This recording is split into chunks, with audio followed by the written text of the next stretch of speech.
Good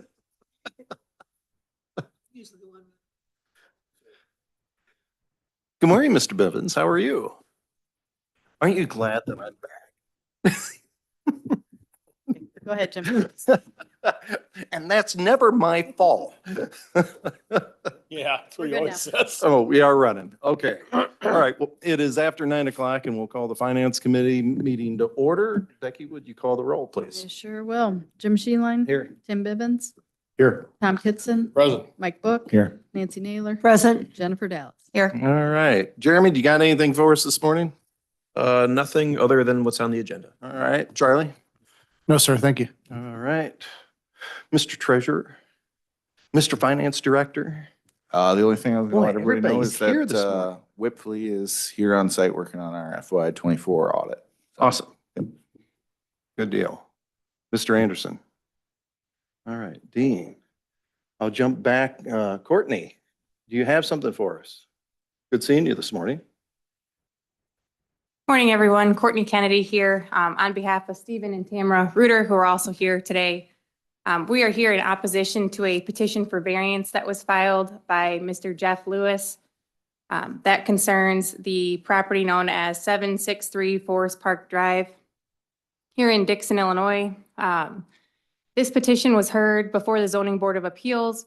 We went through that public hearing. The ZBA at the conclusion of that hearing voted 2-2. So it's my understanding, though I'll let Charlie confirm this, that that comes before the county board with a negative recommendation for the county board to consider. There are some practical considerations that we believe that the petition should be denied. I'm happy to go through that with you. We did list that out during the Zoning Board of Appeals hearing. So I'm just here to answer any questions that anyone has. So could you give a kind of a rough, brief rundown for those? I'm somewhat familiar with the situation, Courtney, but from your perspective, can you give us a little bit of rundown of the issues at hand? Sure. As I understand it, Mr. Lewis has a residence and a garage situated on his property already. He had poured a concrete pad for an addition to his property. That concrete pad does encroach on the Reuters property, which is obviously problematic. But at that point, I think he realized that he needed to pull a building permit from the county. He contacted Alice at the zoning office and then realized that he also needed a variance for the setback requirements. So then he filed his petition for variance. His property is also located within the Forest Park subdivision number 4 subdivision. There's also some practical difficulties with what he's asking to do because there are restrictive covenants that prevent him from building that addition. That's another basis for why we're asking the county board to deny the petition. And so during the Zoning Board of Appeals hearing, you're more than welcome to go check the transcript on this, but he didn't, it's in my legal opinion that he didn't present a hardship to the county that would support a variance request. Illinois law is pretty clear. It can't be a mere convenience to the petitioner for the variance request. It has to be some practical or hardship that landowner faces, and we didn't think that he met that burden of proof. So we would ask that you guys deny his petition for variance. Thank you. Is there any questions for Courtney from the committee? Go ahead, Tim. So if I understand this correctly,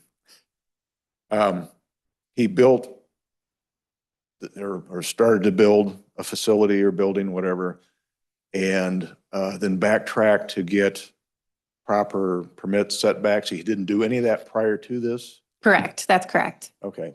Was there any discussion in the zoning? I don't have the minutes in front of me, but discussion in the zoning why there was support? I know it was 2-2, so was there any discussion about that? No, what was interesting though is that the Zoning Board of Appeals made a finding that, they determined that his request was out of convenience and not a hardship, but then they came back and still voted 2-2. So I believe with that finding that it would be in violation of Illinois law to go ahead and grant that once you make a finding that it is out of convenience. Okay, thank you. You bet. Any other questions? All right, hearing none. Thanks, Courtney. Thank you. Appreciate it. All right, let's see. Mike, yeah. Oh.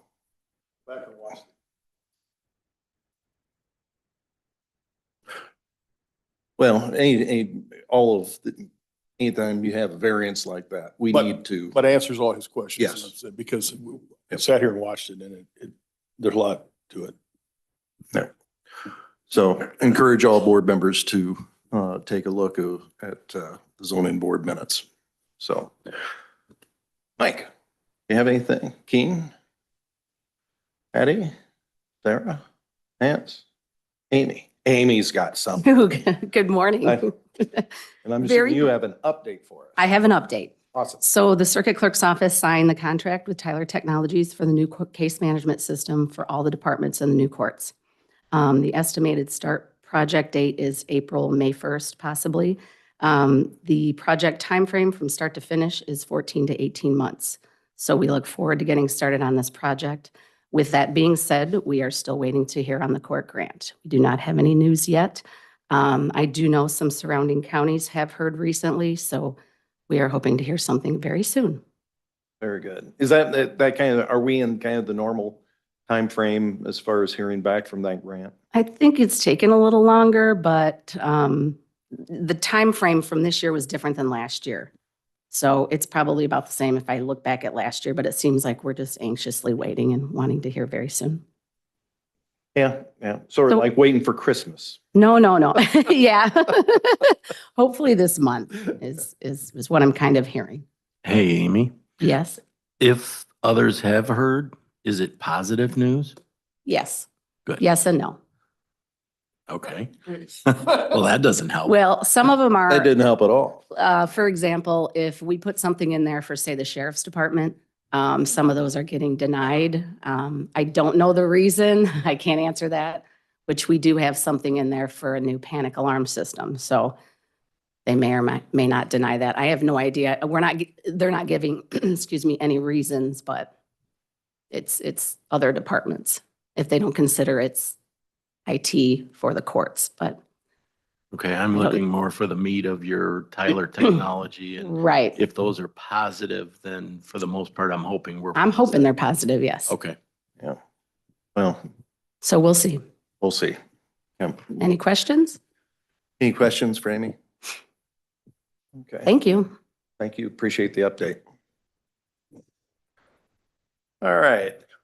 Everybody had a chance to look over the brief minutes from last month. Any additions or corrections? Hearing none, I entertain a motion to approve the minutes moved by Bivens, seconded by Kitson. All those in favor signify by saying aye. Aye. All opposed, motion carried. All right. Down to Treasurer's Monthly Financial Report. Reed and Paul. Take it away. All right. So from high level, we are, for the most part, in the same kind of position we are last year, kind of where we expected we would be. From a revenue standpoint, I know we have some that are up a little bit, some that are down a little bit, but on the whole, we're kind of right at where we were last year, 91% of our budgeted amount. I know we talked a little bit about some that were down this year compared to last year. Last month, just want to give a little refresher. Fines and fees are down due to a $100,000 permit that was in December of FY '23. And obviously, we didn't have any large permits in December of 2024 this year. And then services are up due to a delay from the state in getting reimbursement for probation wages. And also we had some additional revenue that we didn't have in prior years for public safety reimbursement for the sheriff's agreements with Paw Ashton and Franklin Grove. Expenditures, we are kind of right at where we budgeted, kind of the 83%. And you know, there was a very large expense that we have in county board every year in, you know, December, January timeframe for our SERMA. So we're probably running a little hot because of that, but consistent with last year. The only other item, I know we talked a little bit about our sales tax and kind of some of the revenue from the state last month where some numbers were down. compared to previous years for that particular month, but for the most part, they've all rebounded in January, kind of what we would expect them to be. The only one that is kind of down in January was the use tax. So we're investigating that, but we know that we have already got our notification for next month's amount, and it's back to what we would expect it to be. So I don't know if just that particular month was down, and we expect to have consistent revenues going forward, but we'll keep an eye on that. I guess any questions that anybody has from any of the other reports that were presented? Anybody have any questions for Reed? Were you surprised when the state, when it's been announced, $2.3 billion deficit? I'm talking to, no, of course you wouldn't know. You wouldn't be surprised. No. No. You know, and of course, from a recipient of income tax and where our PPRT's been decimated, it's just another concern of, you know, is the state going to continue to put pressure on that formula and sweep and do their usual shenanigans and you know, and the problem is that it hits us and in a bad way. And when we're trying to budget as tight as we are, it just makes it all the more harder. So anyway, And that's, editorial comment. and along with that, that's exactly why we always talked about a balanced budget locally and why it's needed. That's not something that happens in the state and hasn't happened for years. They spend billions more than they take in every year, and that's why they're where they're at. Yep, exactly. All right. Just a Anything quick- else Just a from? quick question. Oh, sorry. As we look Go at ahead. the, just back to that use tax, because we're talking about that $23,082. I mean, that's an all-time low. I mean, do we know, is that something that you check in? I mean, was it an error? I mean, that just seems significantly different than. Sure. So as you look at use tax, that's a calculation from the state based on what we used to call the Wayfair tax. It's online purchases. And it's a calculation from the state that if you talk to somebody in Springfield, you keep going through doors because nobody has the correct or knows what that answer truly is. But that value is a November calculation. So it's paid in January for the November activity. I've already looked at the website for February's payment from December and it's 42,000. So it's right back where it's at. And I'd already sent out an email asking, hey, is this a error in calculation? Was it an anomaly? Right now, the only thing I can say is it's an anomaly.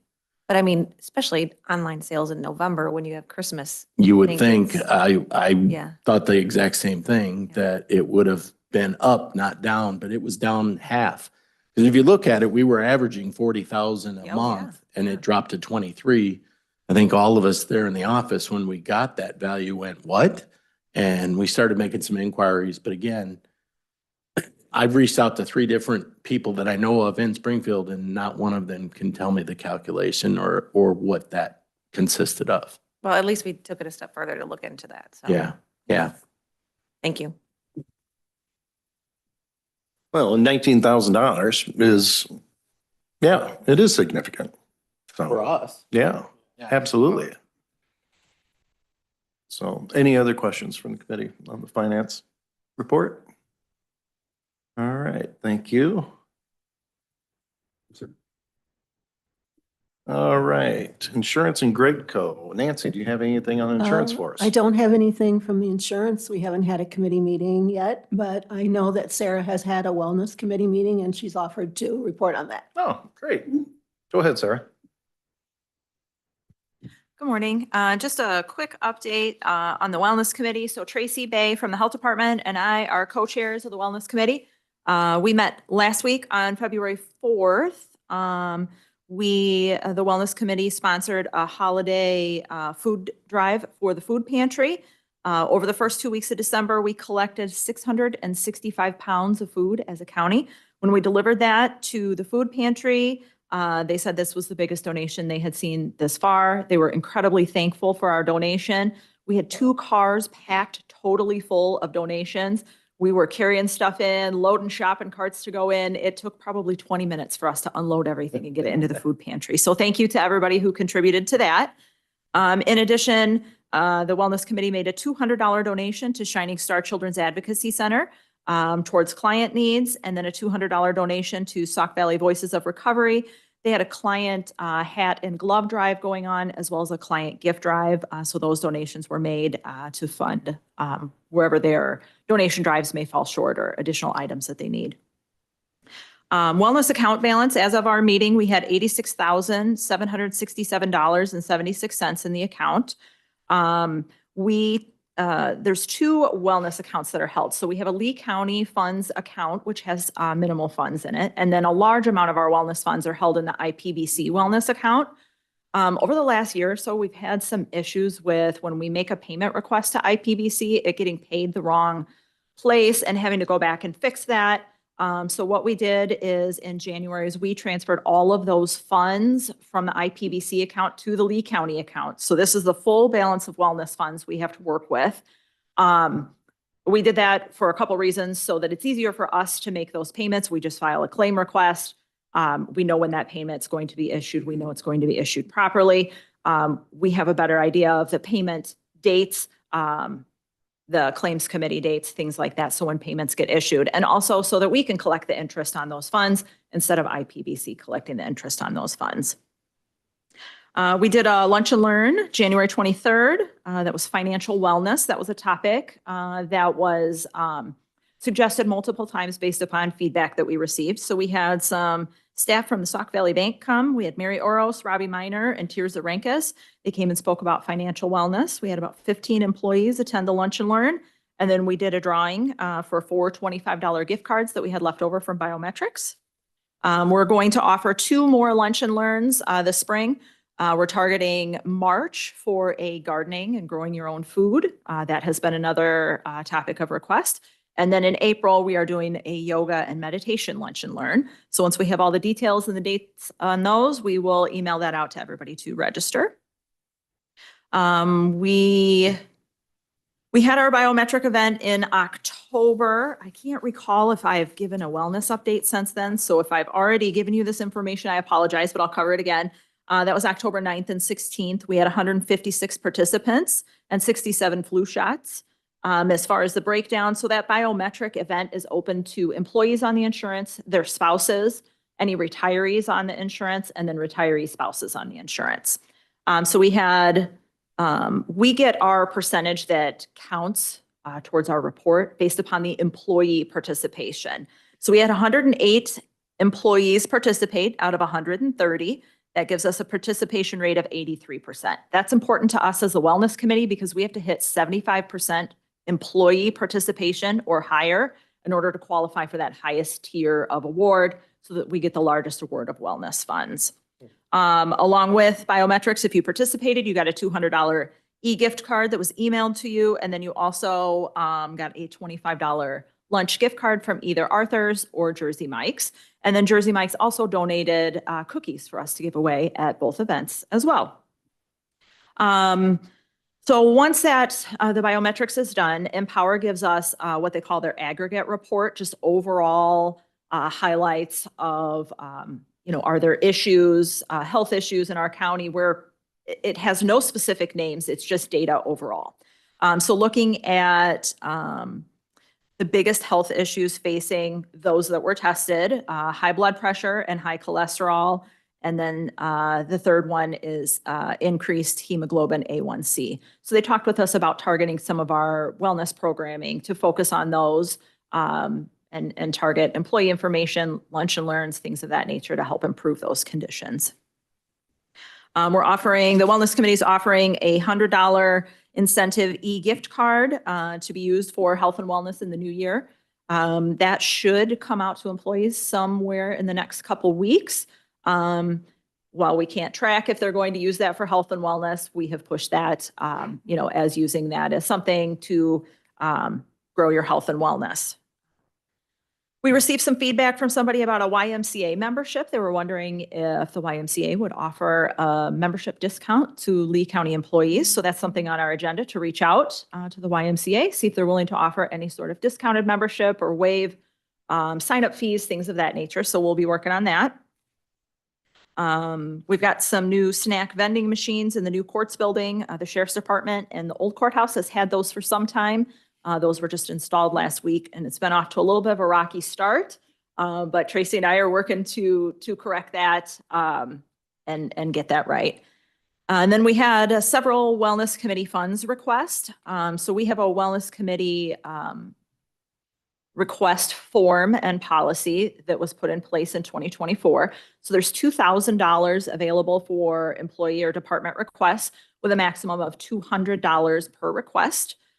So we had a request from zoning for a standing desk converter. They did not have any funds in their budget to cover that, and the committee voted to fund that request. We had a request from the Sheriff's Department for a little over $4,000 for some equipment for their weight room. So the committee reviewed that and determined they would fund $200 of the request to be used on an item or several small items based upon the policy. We had 2 requests from employees in the state's attorney's office for a walking pad or like a treadmill pad that goes underneath your desk. The committee denied funding for both of those because there was funding available in the department for those items. And then the last item we had was requested by the highway department. It was an electronic blood pressure cuff for their office. The committee had some questions, whether that was for one person specifically or whether it was for the entire office use, and if that would be in like one specific snowplow truck or if it would be available to everybody. So they tabled that request. We followed up with the highway department to get additional information, and then the committee voted to approve that request. Our next meeting is May 6th at 2:00 in the Health Department conference room, if anybody would like to join. Very Thank you. good. Thank you for that report, Sarah. Anybody have any questions for Sarah on wellness? As, just as a commentary, sitting here for now 7 years, I've watched this evolve over time, and you guys do a lot of work and a lot of good things, for the county and so much good stuff for the employees. And I encourage all the employees to participate. And 83% is a great number, but we can still capture some more. And you've got enough incentives out there. I think every other sentence had a gift card in it or something like that. So there's good incentives for employees to participate. So anyway, good job, Sarah. Appreciate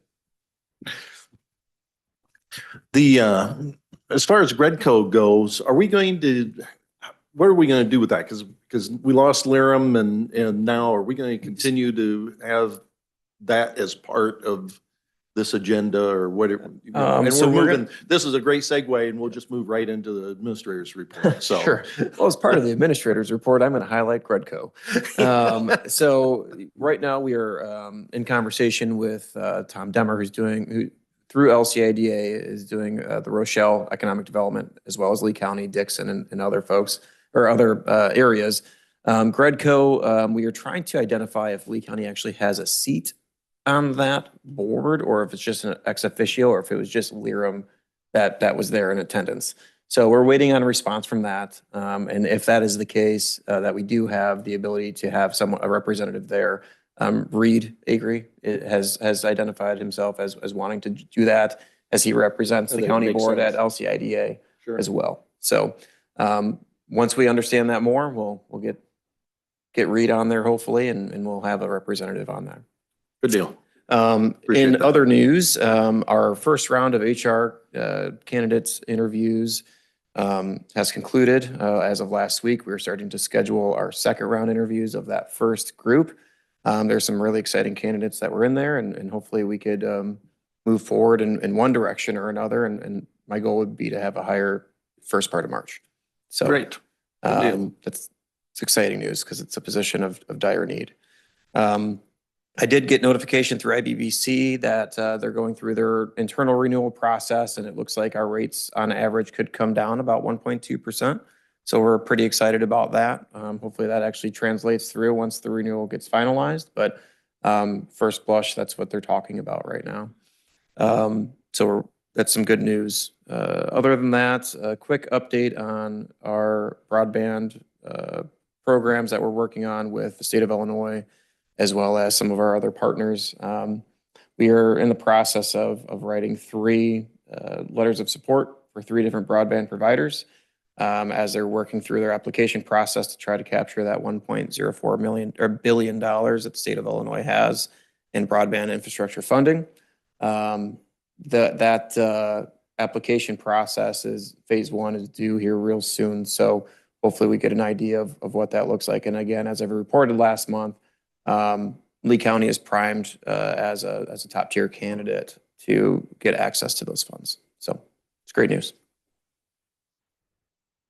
Any questions? Any questions for Jeremy? Thanks, Jeremy. Appreciate it. All right. We're down to 9, ARPA report. Patty and Sarah.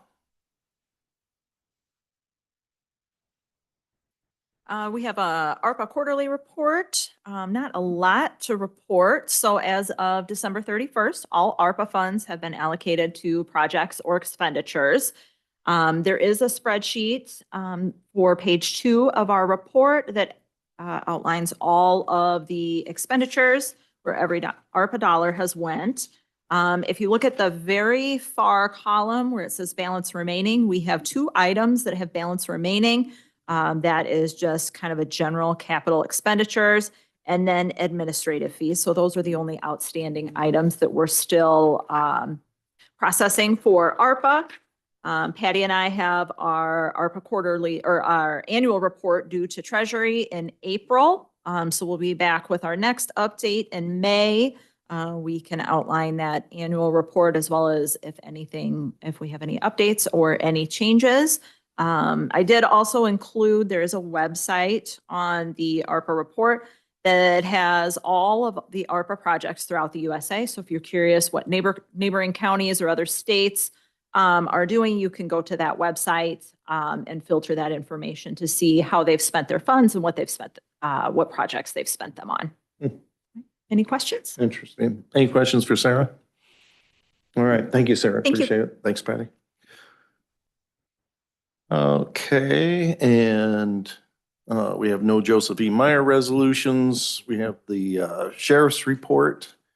Any comments you'd like to share on your information report? Basically, January was kind of a slow month, which is good every now and then. It was cold. Well, Who wanted to be out? sounds like February Doing will get mustard. colder too.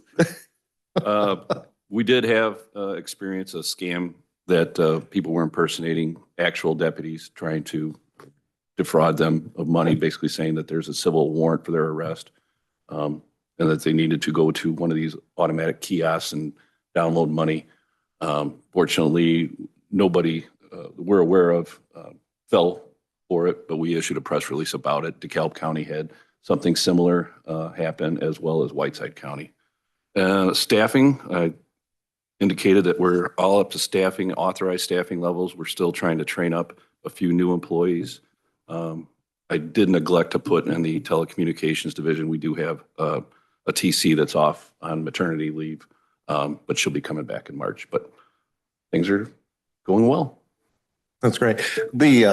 Were those people that were doing the scamming, you don't think were they physically here, or this was usually all done online? outside or- the continental United States, usually Mexico.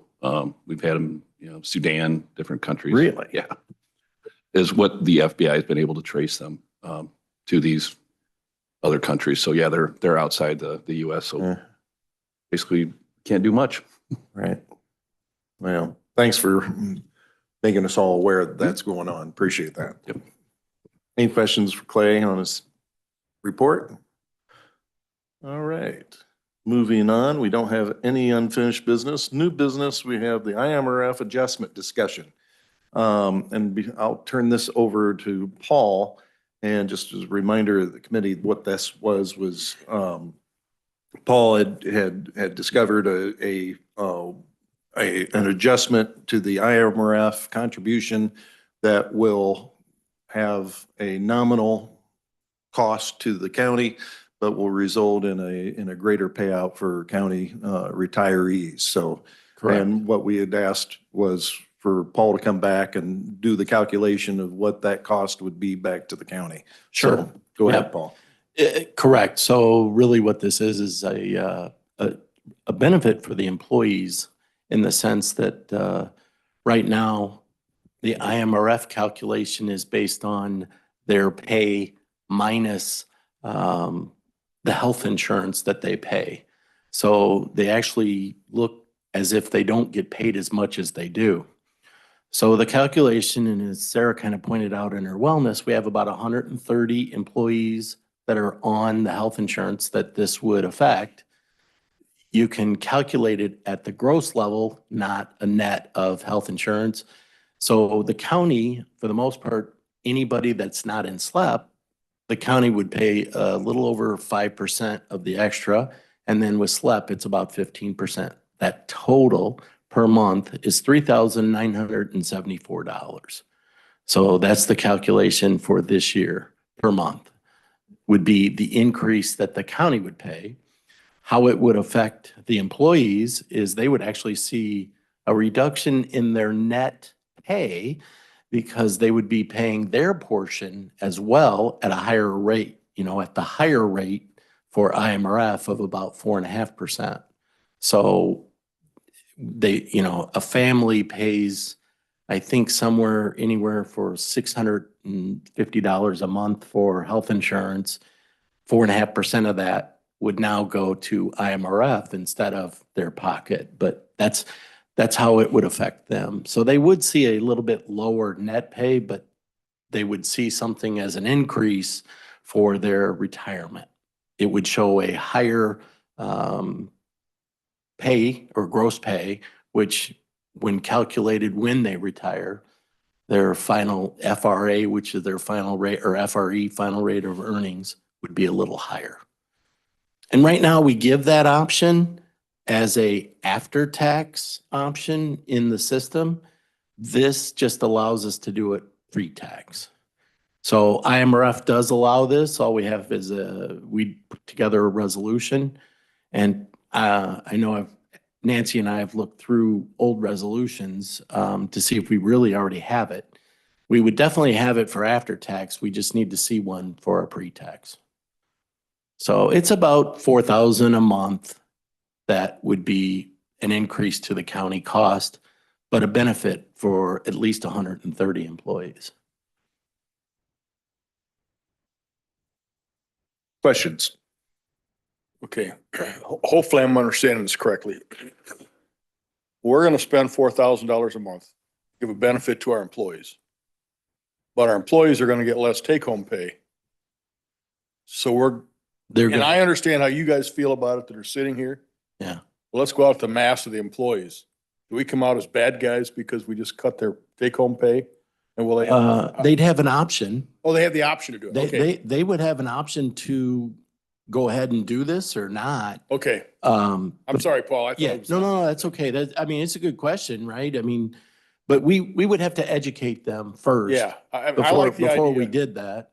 But technically you're talking a decrease at worst of maybe, 4% of the 600, maybe $20, $30, right? But you know how that goes. A lot of times it isn't sold properly. So, Oh, but yeah, if it's an yeah. option, I'm fine with that. Yeah, I like taking care of our employees, but I like getting bad you know, publicity from, for it. I guess, sitting here as a financial person, I would think that's a benefit to them that they would need to be educated on.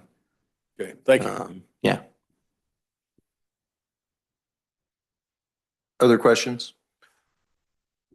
Tim?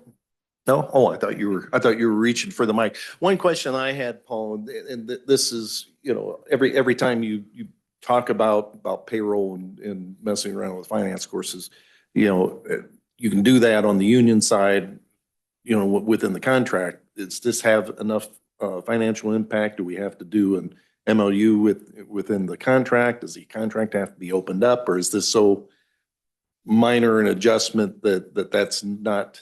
I guess I would Issue. defer that to an attorney. Oh, do we have an attorney in the room? Oh, there he is. Because I don't think there's any language.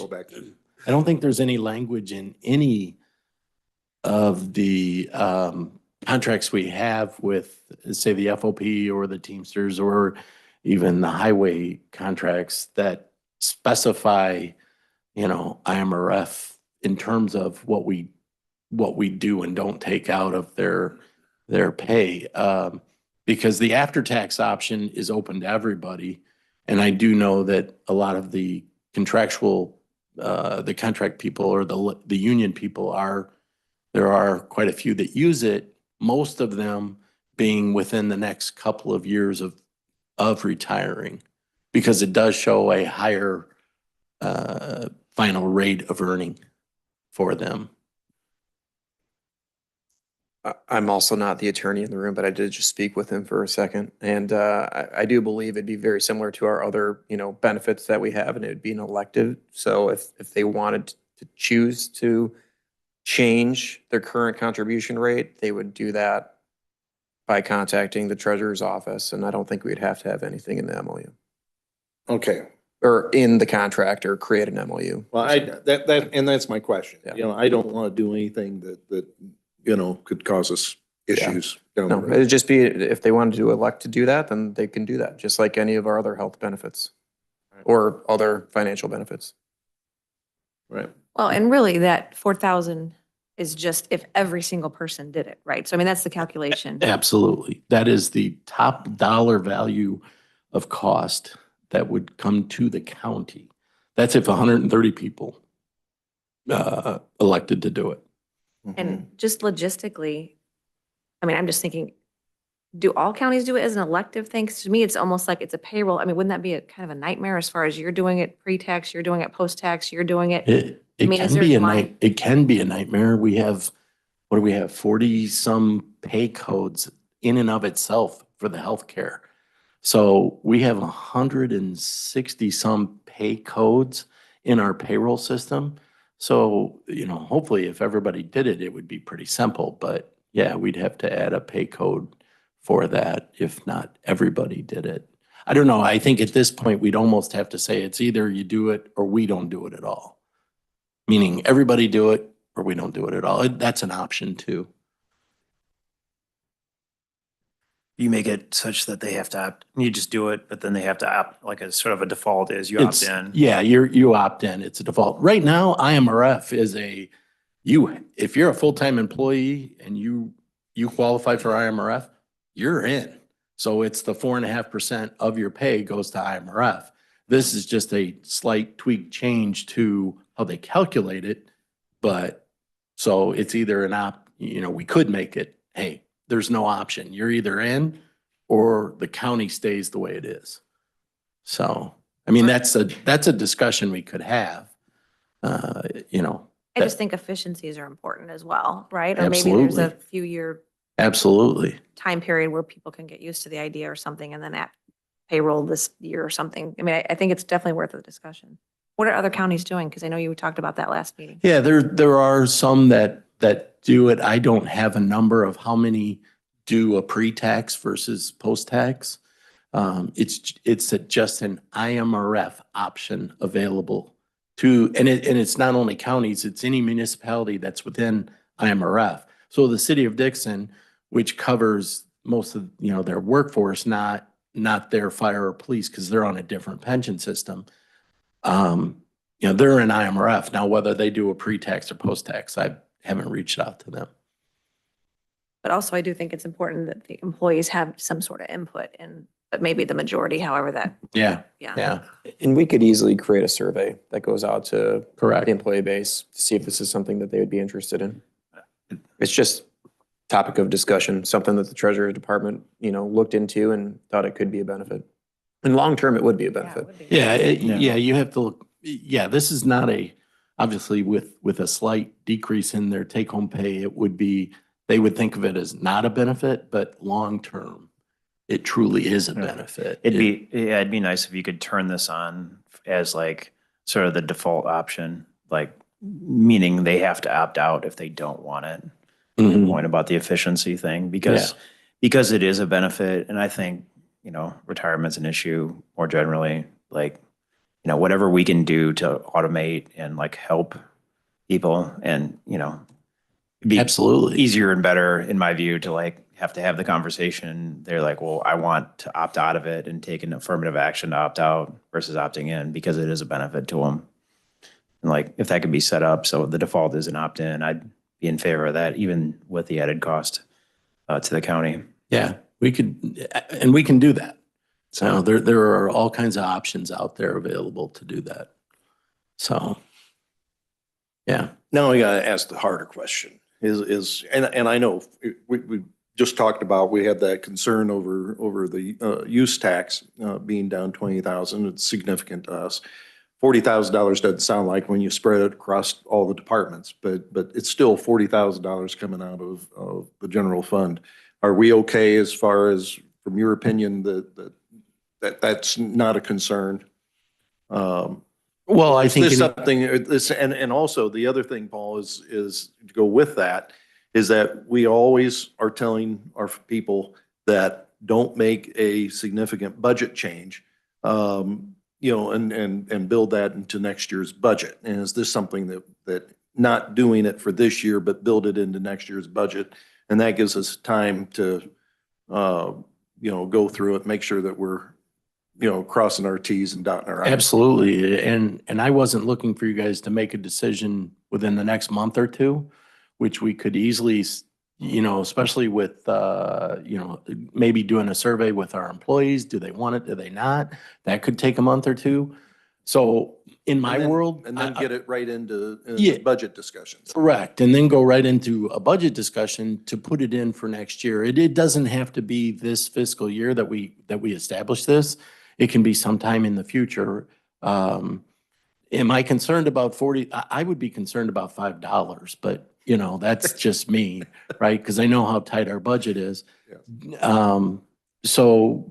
But when we talk about benefits for employees and we always say, hey, we've got the best employees around, the value is absolutely there, right? It is a value for our employees. And maybe to Mike's point, I think helping people understand their retirement, somebody in their 20s and 30s, that's so far down the road, they never think about it. But by the time they do, they're way behind the 8 ball. So this is just a way to say, hey, you're already there. And then from an IMRF perspective, we're almost 100. Well, this is outside the state's purview. So it's almost 100% funded. It's at like 98%, which is unheard of for a pension system, right? But it's funded because of what they do with all the different people who are established in it, like the counties, the municipalities, and even different townships and things like that. So I think it's a great pension system. And anytime we can help educate our employees with retirement and what they need to do after their work life would be a good thing. So this truly would be a help to them. It's almost like leading that horse to water, though. You can't make them drink it, but it really would help them. So yeah, it would, something we need to do from a budget perspective is definitely look at it during this next cycle and say, hey, is that really a viable option? And maybe it's not, where we have to say, hey, we just can't afford it. We're going to have to cut back on that option. But again, don't forget, you could take every one of those 130 and they could do it as an after tax, and then you still have the same cost, right? So they could. The problem with doing it after tax is they lose that. That's a a tax function that they lose in the interim. So. Any other discussion? Mr. Chairman, I do. Yeah, For Paul, am I correct to be vested in IMRF? Is it still 8 years? No. Okay. So hold on. There's 2 tiers. There's tier 1 and tier two. Tier two started in 2011.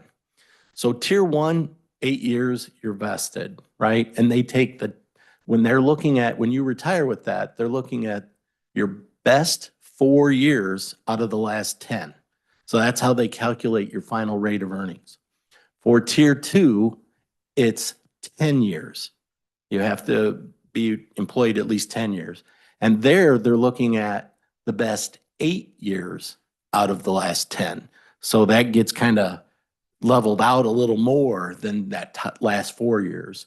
And then there's also some other changes that they made with tier two, that tier one obviously is a better option, but we can't go backwards in time. So yeah. So either tier one or two, if you don't do that required years, you're not vested. If that employee resigns, they receive their contributions? Correct, if they ask for them, they have to physically ask for their contributions back. Otherwise, it's held by IMRF. It doesn't mean they never get them back. It's just held there until they ask for it back.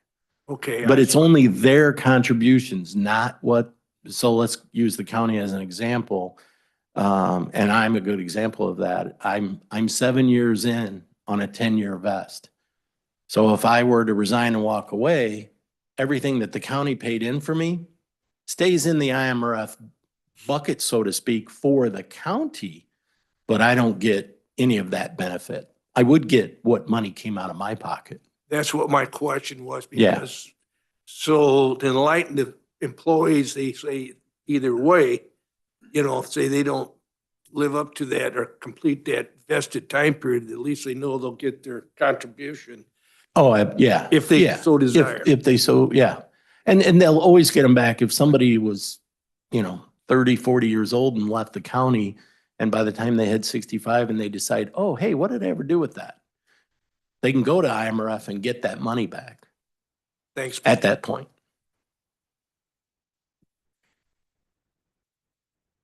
That almost wants me to go off on a different tangent, but I'm going to keep myself focused on the matter at hand, and I'm going to call on Tom. So what's our next step? I mean, this all sounds good. Yeah. We put it on the agenda for next month. We look at going further with it. I mean, what do we need to do next to get us where we need to be to look at it for the budget and to have a survey? Yeah, I think at some point we probably should look at doing a survey with the employees to see their thought process. And obviously I want to be very transparent with them and let them know, hey, this means, you might have $20, $30 at worst lower in your net take home, but it also means you have that kind of money going to your IMRF account when you go to retire, right? So, let them know the benefit of that. So we could do a survey, and I know Jeremy has the capability of putting that out there like that. That would be probably your next step if that's something you want to do. And again, I think we need to look at a budget standpoint, but again, 44,000 a year, could we swing that? Yeah, yes. I guess the short answer is yes. We would just have to find a way to do that. But if we aren't moving forward with a survey or something, we're Yeah. gonna be back here next month. We're gonna keep kicking the Yeah. can. We're gonna get to Yeah. budget time. It's gonna be a crunch. We won't be Yeah, ready, so. yeah. So we can put something together and kind of have that available. But, and again, like I said, it doesn't have to be done for fiscal year 25. Doesn't have to be. This is just something that we found that say, hey, is this something that the board would like to, take into consideration and look at it from a employee perspective, benefit perspective. So. Yeah, go ahead, Nancy. I agree with that, but I do think that it's really important before you do a survey is to provide some type of education that they really understand before they say yes or no. They don't have the information, the survey won't really do us any good. Yeah, so we have a scheduled department head meeting that was scheduled for this month, but we pushed it off to next month due to government holidays. So what I think might be best is we discuss this with the department heads, get some information prepped for the employees, send that out there, then do that survey and then bring it back. So again, It's not necessarily, we're not constrained on time right now. No. It's just, we need to make sure that, as you said, the employees do understand what they're being presented with so they can make an educated decision. Great. Thanks, Jeremy. Okay, so we know what we're doing. We're gonna go move ahead with the survey. And Well, I think we're then- going to go ahead and do a discussion in the department head meeting. We'll get some information there. That'll be next month. That survey may not go out until maybe April or maybe, maybe as late as May. Mhm. But again, even if it was then, we would still have information for our budget cycle. Right. That we would kind of have an idea what to do with it. Okay, very good. Good discussion. Appreciate all the information and we'll move forward that way. Okay. Okay. All right. Next thing is Sheriff's Department Health Services discussion.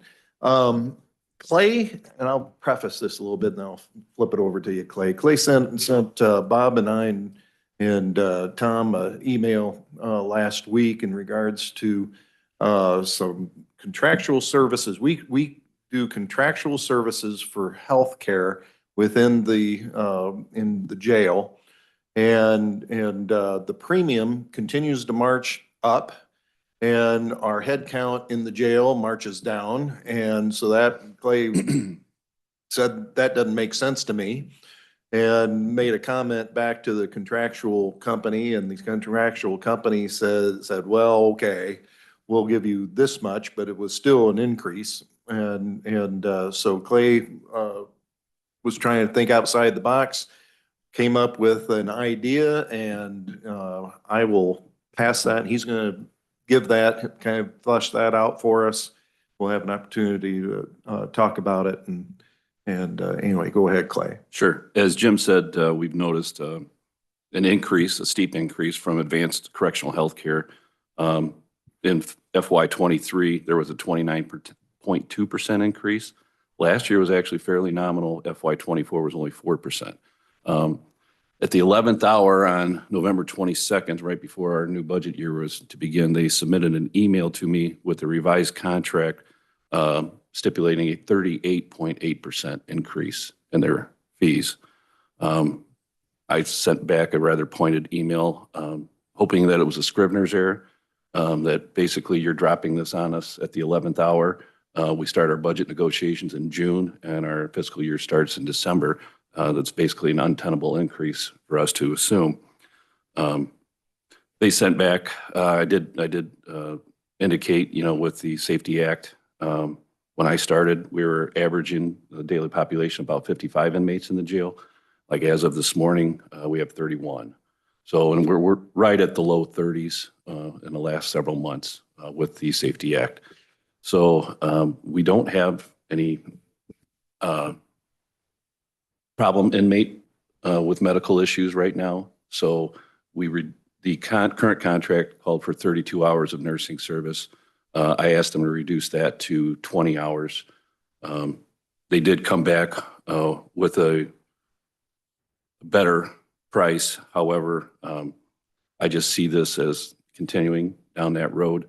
I know we had an email through the Illinois Sheriff's Association. The Henry County Sheriff's Department was questioning ACH and was reaching out to other sheriff's departments to see what they were doing for healthcare. I just was at the Illinois Sheriff's Association conference a couple days ago, and I spoke with Rock Island County Sheriff Darren Hart. They also have ACH, and he said last year they got an $80,000 increase for medical services, and they just submitted a new increase for $125,000 annually. So essentially, we started looking at other options. Ogle County has in-house medical. Whiteside County has the same in-house medical person. It's a nurse practitioner, is Marla Van Bickel. She was willing to come on to be in-house medical for our office as well. She would come on approximately $70,000 annual salary with no benefits. And then we would have to hire a nurse part-time for the jail. We've already spoken with our current nurse who is paid for through ACH. However, she's married to one of our correctional deputies. or our patrol deputies. So she was willing to come on to the county's employ. So we're looking at a savings initially of $20,000 this first year alone by taking on in-house medical. There is a potential that, you know, we could have experienced some increased liability insurance premiums. So far, Whiteside County has not seen that. And we would assume some potential more exposure by taking on in-house medical. I did talk with Charlie's office, ran it past Jeremy as well, but I just wanted to bring it to get some input from board members, you know, as far as, you know, being totally open and, you know, there is a potential we could, you know, get some more exposure liability wise, but I think it's a cost savings that we should really look at doing. Okay. Questions? So the contract is just annual contract, the ACH? Okay. Yes. And so Yep. that's reviewed annually and Currently, yeah, I believe my predecessor would sign a 2-year contract. I've been going year to year. And so that's due, but I want to terminate. Yes. I have to validate what Clay is saying because being on claims committee, we sit and we review those claims and you can see it go up all the time. And it's like, what's going on here? So I'm glad to know that as well, but it's not going to stop. No. Hi there. I'm glad you mentioned liability because for some reason I happen to know that one can be a huge problem. If they're county employees, the county will assume liability. And if there's any medical mistakes made along the way, it can drag on for 14 years. I don't know how I know that number, but and through state and federal court. So at one time we did exactly what you're talking about. We had had a nurse and a doctor contracted. With the new hospital ownership, have you had any discussion with them about potential services from them? I have not, no. Okay, it might be something to look into. They may have no interest or they may have some interest. And since they are new to the community, I would like to think they would be interested in community. So it might be worth a try. Okay. So Clay, I was wondering, it didn't make clear, were you planning on this part-time person being employee within your department? So that would affect your head count. And would this person be covered under FOP contract? Or how does that work? Or, you know, Jeremy and I have talked some thoughts about maybe housing this person within the health department, if that could be worked out, or what, I mean, do you care where that person would potentially be housed? As long as I have the services and the flexibility, if for some reason, you know, we do increase in our average daily population, or if we have an inmate that has some medical issues that need more attention, that we could adjust the hours accordingly. Yeah. But she is willing to come on. She's got young children, so she's willing to come on as a part-time employee. So without benefits, well, basically, I think we would just need to adjust from our medical contract over to payroll. Right. And Jeremy, did you want, and this is completely preliminary and just some ideas that are being kicked around. Yeah, I mean, Clay had brought this to our attention maybe 2 months ago. You know, and so we'd been kicking it around a little bit. I think there's thoughts that we need to have is how this, you know, what is our threshold? Are we going to look at, would it be beneficial to look at them as a 1099 contracted employee other than a employee of the county? If it's going to be a part-time employee with no benefits, I think that might be something we need to look at. And then the other option is, you know, as you brought up the liability, obviously we need to talk to CIRMA and see what that looks like. But I assume the NP would have her own malpractice liability insurance to cover that side of it. It's the RN that we would be having to look at. And would that person then be covered under the NP's insurance, or would that person need to be covered under ours if they're an employee of the county, right? So that means that's where that coverage comes into play that we just need to flesh out a little bit. And I think this is a great option. Just how do we do it in the internal operation?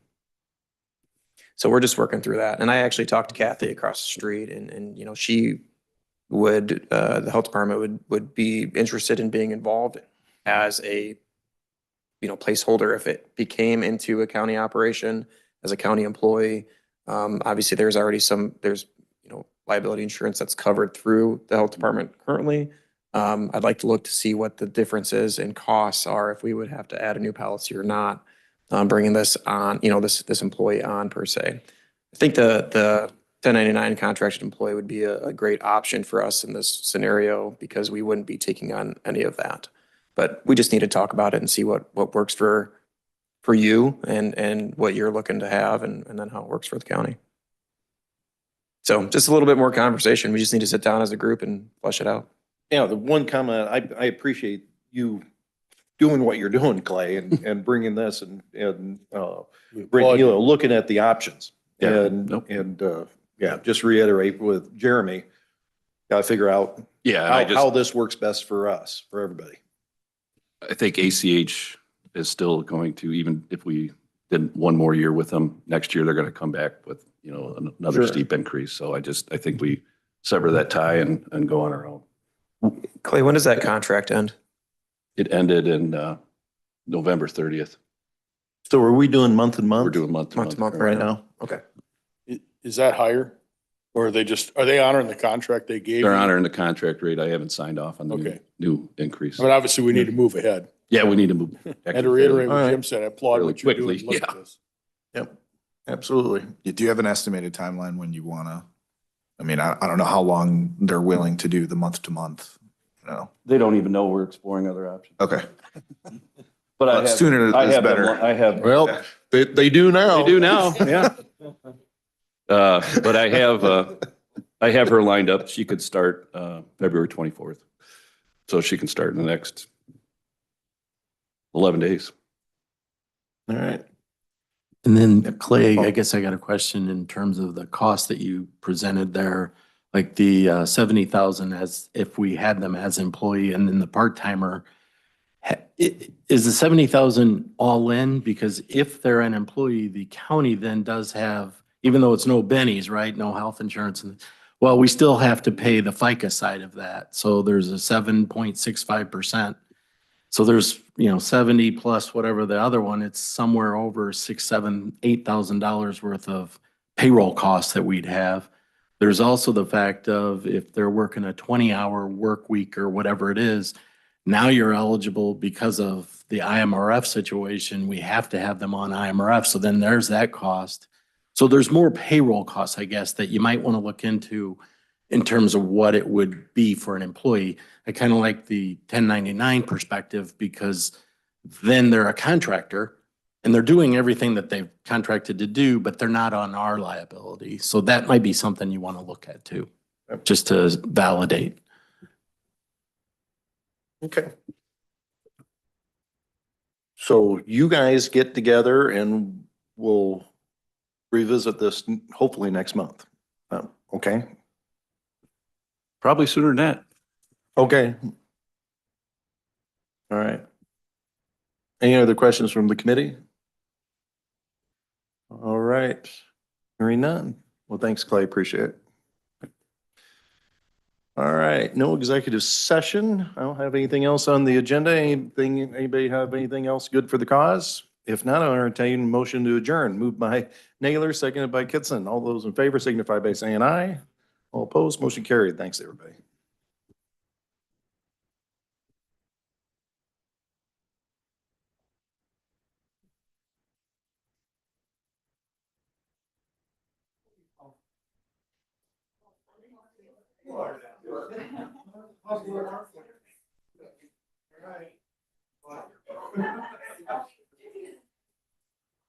How are you doing today?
No.